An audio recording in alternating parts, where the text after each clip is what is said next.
Sabarlah wahai engkau Muhammad atas ucapan-ucapan mereka, yaitu di mana kaum musyrikin Arab menuduh Nabi dengan tuduhan yang tidak-tidak, dibilang orang gila, dibilang dukun, dibilang penyihir, dibilang tersihir, dibilang keluar dari tradisi nenek moyangnya, ya. Dan macam-macam tuduhan. Kata Allah, wasbir ala ma yaqulun, sabarlah atas tuduhan-tuduhan mereka, wahjurhum hajran jamila, dan tinggalkan mereka dengan hajar yang indah, yaitu tidak usah kau respect, tidak usah kau respon, tidak usah kau balas mereka, tinggalkan saja, cuekin. Itu cara meninggalkan dengan cara yang baik tanpa kau merespon, dan jangan kau balik menyakiti mereka, tinggalkan saja. Sini Allah menggunakan lafal hijr karena hijrah dari hajara. Artinya apa? Tinggalkan. Ini secara bahasa. Wahjurhum hajran jamila. Apa sih hakikat hijrah? Dan apakah kita masih bisa mengerjakan hijrah di zaman sekarang ini? Maka untuk itu saya akan jelaskan tentang hakikat hijrah secara bahasa, kemudian secara istilah, kemudian kita akan mengetahui jenis-jenis hijrah, dan juga kita mana hijrah yang sudah terputus dan mana hijrah yang masih bisa berkesinambungan yang bisa kita lakukan. Saya mulai dari definisi hijrah, ya. Jadi definisi hijrah.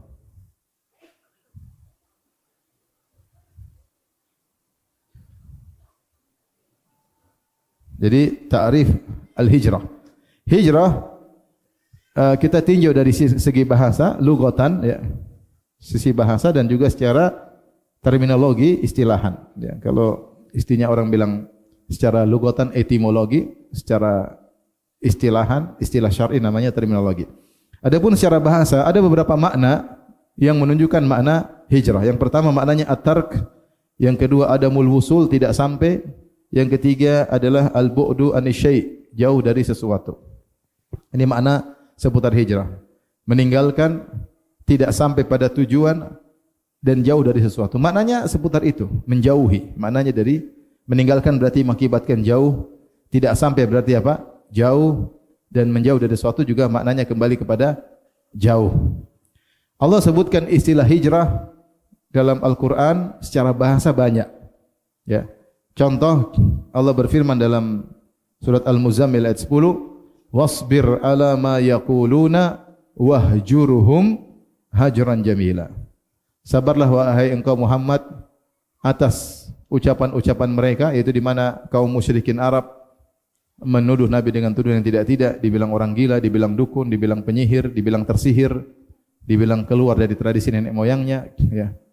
Dan macam-macam tuduhan.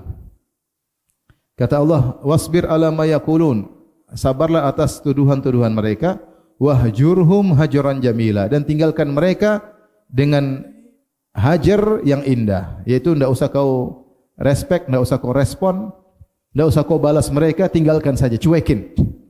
Itu cara meninggalkan dengan cara yang baik tanpa kau merespon, dan jangan kau balik menyakiti mereka, tinggalkan saja.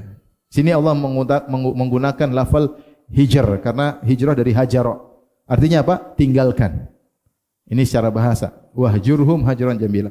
Contoh lagi dalam ayat yang lain dalam surat An-Nisa ayat 34 tentang kalau wanita melakukan nusyuz, membangkang kepada suaminya, kata Allah, wallati takhafuna nusyuzahunna fa'idhuhunna wahjuruhunna fil madaji' wadribuhun fa in ata'nakum fala tabghu 'alaihinna sabila innallaha kana 'aliyan kabira. Kata Allah Subhanahu wa taala, dan para wanita yaitu istri-istri kalian yang kalian khawatirkan dengan sikap nusyuz mereka, membangkang mereka, tidak nurut, maka fa'idhuhunna, nasihati mereka. Ini tahapan pertama jika istri membangkang.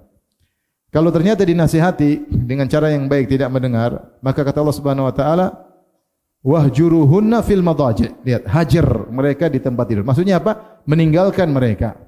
Kalau tidur jangan dekat dengan mereka, tapi bersikap menjauh meskipun di tempat tidur. Istilahnya kalau istri membangkang, maka kalau kita tidur setempat tidur dengan dia, kepalanya di utara, kepala kita di selatan. Kalau dia menghadap timur, kita menghadap ke barat, supaya dia jera dan kemudian dia sadar. Meskipun kalau dipraktekkan seperti ini, zaman sekarang laki-laki yang jera, bukan istrinya. Tapi mau saya ini dulu, zaman dulu, metode ini ada hasilnya. Sekarang wallahu alam ya. Sekarang laki-laki boikot istri, dia yang terboikot ya. Tapi di sini Allah menggunakan lafal wahjuruhunna fil madhaji. Wahjuruhunna fil madhaji wadribuhun. Di sini hajar maksudnya tinggalkan mereka atau pisahilah mereka. Jangan tempel dengan mereka, pisahilah. Contoh lagi seperti Allah menggunakan kata hajar tentang kisah Nabi Ibrahim. Ketika dalam surat Maryam ketika Ibrahim menasihati ayahnya, ya abati lima ta'budu ma la yasma' wa la yubsir wa la yughni anka syai'a. Ya abati inni qad ja'ani minal ilmi ma lam ya'tika fattabi'ni ahdika siratan sawiyya. Ya abati la ta'budi syaitan inna syaitana kana lirrahmani 'asiyya. Ya abati inni akhafu ay yamassaka 'adzabun minar rahmani fatakuna lisyaitani waliyya. Qala aragibun anta an alihati ya Ibrahim la illam tantahi la arjumannaka wahjurni maliyya.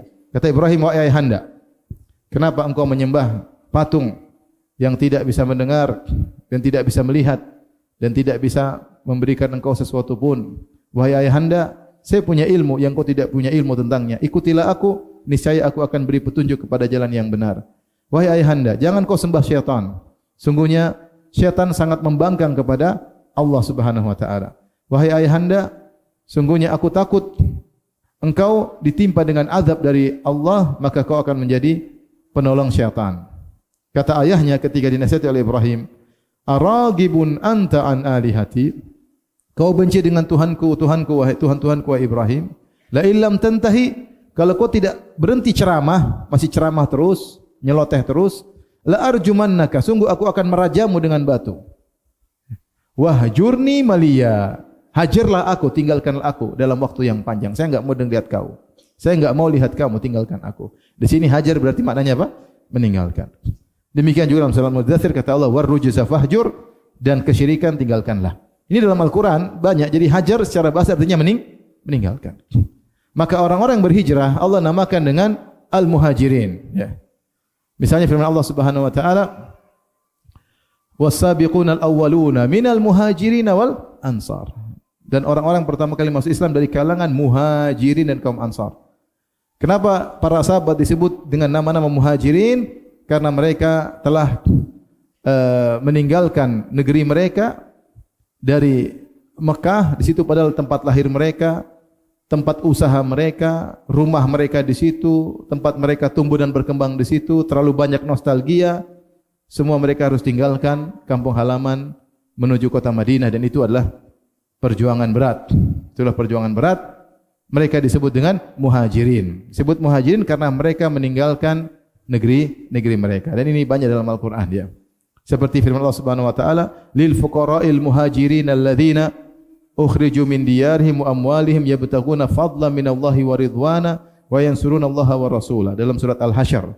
Dan untuk kalangan fuqara dari kalangan kaum muhajirin yang terusir dari negeri mereka dan terpisahkan dari harta mereka, mereka tinggalkan harta dan negeri mereka karena mencari ridha Allah Subhanahu wa taala. Dari sini kita paham tentang makna hijrah secara bahasa, intinya kembali kepada makna meninggalkan dan menjauhi. Meninggalkan dan menjauhi. Baik. Secara istilah dan selalu demikian dalam membahas tentang definisi, selalu para ulama mulai dengan makna etimologi, kemudian menyebutkan makna secara terminologi. Dan selalu makna istilah diambil dari makna etimologi tetapi lebih spesifik dikhususkan. Contoh. Salat secara bahasa artinya doa. Adapun salat secara syariat yaitu ibadah yang dibuka dengan takbir dan diakhiri dengan apa? Taslim. Dan di tengah-tengahnya penuh dengan doa. Dalam salat itu esensinya adalah doa. Makanya sejak doa istiftah, doa juga kan? Doa istiftah. Al-Fatihah, ihdinas siratal mustaqim, isinya juga apa? Doa. Ketika rukuk juga subhanakallahumma rabbana wa bihamdika Allahumma ghfirli. Di antara doa rukuk Allahumma ghfirli, ampunilah aku. Ketika duduk di antara sujud juga sama, subhanakallahumma rabbana wa bihamdika Allahumma ghfirli. Dan kita boleh berdoa ketika sedang sujud. Ketika duduk di antara dua sujud, kita juga baca rabbi ghfirli warhamni wajburni, isinya juga doa. Ketika tasyahud, kita buka dengan pujian kepada Allah, at-tahiyatu lillah dan seterusnya. Kemudian kita bersalawat kepada Nabi, itu semua mukaddimah. Setelah bersalawat, kita dianjurkan berdoa. Jadi salat isinya semua doa. Makanya kalau kita tinjau dari sisi etimologi dan sisi istilah terminologi, selalu definisi secara syar'i dia lebih spesifik dari definisi secara bahasa. Sehingga kalau salat secara bahasa artinya doa, seperti apa namanya? Allah berfirman tentang zakat, kata Allah, "Khudh min amwalihim shadaqatan tutahhiruhum wa tuzakkihim biha wa shalli 'alaihim inna salataka sakanul lahum." Wahai Muhammad, ambillah zakat dari mereka. Dan zakat tersebut akan mensucikan diri mereka dan mensucikan harta mereka. Wasalli alaihim, dan bersolatlah kepada mereka, maksudnya doakan mereka. Inna solataka, sungguhnya solatmu, maksudnya sungguhnya doamu. Karena solat secara bahasa artinya apa?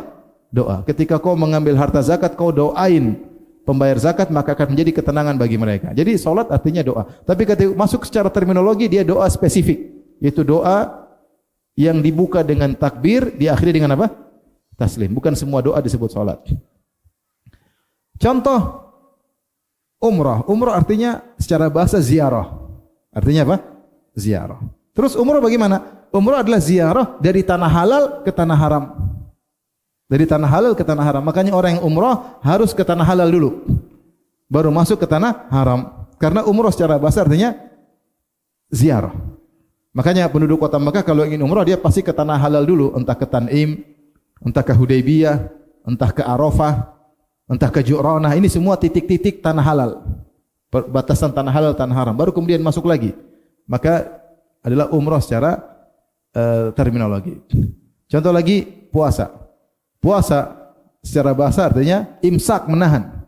Seperti perkataan Maryam, "Inni nadartu lirrahmani sauman falan ukallimal yauma insiya." Aku telah bernazar kepada Allah untuk puasa. Maksudnya puasa ngomong. Puasa ngomong. Nah, kalau puasa yang kita lakukan di bulan Ramadan adalah menahan secara spesifik, yaitu menahan makan, menahan minum, menahan syahwat dari terbit fajar sampai terbenam matahari. Dan demikian, selalu makna etimologi lebih luas, kemudian datang makna secara syar'i lebih spesifik. Sama seperti hijrah. Hijrah secara bahasa artinya meninggalkan atau menjauhi, ternyata hijrah secara terminologi, secara syar'i maknanya adalah al-khuruj min ardin ila ardin, atau al-intiqal min baladin ila baladin. Keluar dari satu negeri ke negeri yang lainnya. Keluar satu negeri ke negeri yang lainnya.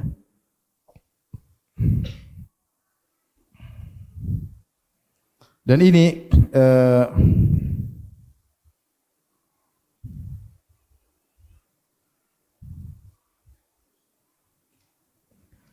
ini adalah meninggalkan satu negeri ke negeri lainnya karena Allah Subhanahu wa taala. Karena Allah Subhanahu wa taala itu untuk meninggalkan negeri yang tidak aman menuju negeri yang aman untuk beribadah kepada Allah Subhanahu wa taala. Itu namanya hijrah secara sederhana. Meninggalkan negeri yang tidak aman untuk beribadah menuju negeri yang aman untuk beribadah. Seperti penduduk kota Mekah, mereka kenapa hijrah? Ketika mulai diintimidasi dengan keras oleh kaum Quraisy, sehingga mereka harusnya berhijrah. Seandainya mereka tidak diintimidasi, masih bisa beribadah, mereka akan bertahan di kota Mekah. Namun ketika sulit untuk beribadah, maka mereka pergi berhijrah. Mereka pergi berhijrah, meninggalkan negeri mereka menuju negeri baru. Tujuannya satu, untuk bisa beribadah kepada Allah Subhanahu wa taala. Dan ini sudah dialami oleh orang-orang saleh dari dulu sampai sekarang ya. Dari dulu sampai sekarang. Nabi Ibrahim hijrah ketika di Irak, yaitu di Babilonia. Orang-orang semua kafir, ayahnya pun tadi mengusirnya, mengancam untuk merajamnya. Orang-orang semua bersepakat untuk menangkapnya, untuk membakarnya. Sulit. Dia harus berhijrah. Maka Allah sebutkan dalam surat Al-Ankabut, Allah berkata, "Fa'amana lahu Lut." Maka Nabi Lut alaihissalam, itu ponakannya Ibrahim, akhirnya beriman kepada Nabi Ibrahim. Wa qala inni muhajirun ila rabbi. Dan Ibrahim berkata, sungguh aku akan berhijrah kepada Rabbku. Maka dia pun meninggalkan negeri Irak, kota Irak, menuju ke negeri Syam. Dia pergi meninggalkan, dia berhijrah meninggalkan kotanya ya. Demikian juga Nabi Lut. Nabi Lut juga akhirnya meninggalkan Babilonia, kemudian pergi ke Yordan untuk berdakwah di sana, juga berhijrah. Demikian juga Nabi Musa alaihissalam harus meninggalkan kota Mesir menuju Madian untuk berhijrah. Kemudian dia kembali dakwah di Mesir dan akhirnya semakin keras tindakan penindasan Fir'aun. Setelah Nabi Musa berdakwah, akhirnya Nabi Musa malam hari keluar, fa asri bi ibadi lailan, bawalah hamba-hambaku keluar meninggalkan kota Mesir menuju Palestina. Maka mereka pun berhijrah meninggalkan kota Mesir. Dan hijrah adalah sunnah-sunnah yang berlaku kepada orang-orang soleh terdahulu. Demikian juga berlaku di zaman Nabi, para sahabat berhijrah, dan berlaku sampai zaman sekarang. Betapa banyak orang meninggalkan negerinya karena tidak bisa beribadah kepada Allah Subhanahu wa taala.